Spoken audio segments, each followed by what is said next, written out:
This is probably one of my all-time favorites on the whole entire EP. This is the one that if I am listening to myself, I will, I'll put this song on. And this song is so cool to me because, all right, backstory, I wrote this song pretty much in an old RV in front of my house while it was getting redone.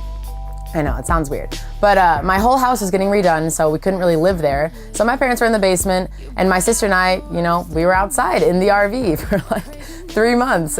And so I had my little bed there, and I took my guitar there, and I actually spent a lot of time there. It was kind of just my little space. I kind of felt like it was my own apartment. And I would sit there in my bed and I would play. I found out these really cool chords. At this time also, I wrote this 3 years ago, I didn't know how to play the guitar. I knew, but I wasn't that great. And so if I figured out a chord, I would just play it. I didn't know what I was playing. And so I found these really cool sounding minor-ish chords on my guitar. And I just learned how to do this kind of like this little chugging thing, a little chug strum. And so I started doing that.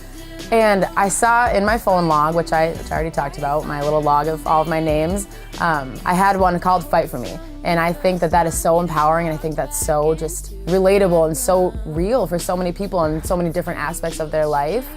When I wrote the first line, I brought out the best in you, you brought out the worst in me. Oh my God, that makes me laugh. That's really funny. But so I wrote that line, and it kind of just came out of me after that. And I thought that this song was gonna be like some huge pump up song, some huge like girl power, like, which it is, but I thought it was gonna be super upbeat, things like that. Because I'm known for writing slower, minor ballads. So I go to LA this summer, and my amazing producer, Chris, he is so great, and he just, he's super smart, and he's really creative, and he can just kind of turn things and make them into something that I couldn't ever imagine. And so I give him this song, and he was really excited about it. He was like, I really like this one. And he was excited to show it to me because he was like, Tay, like, I changed it up a little bit, you're gonna see. And I go into the studio, and all of a sudden he plays this track, and it's like hard bass, it's halftime. I literally am like, what song is this? He was like, it's Fight For Me. I was like, what?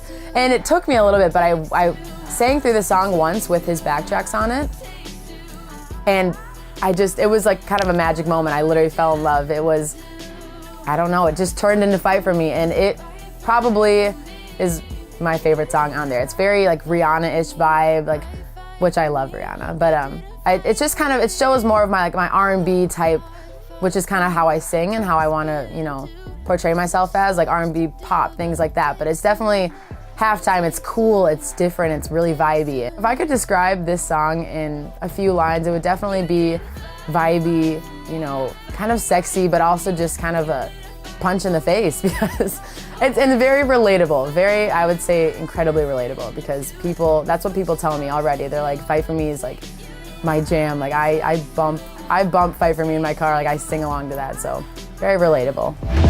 You did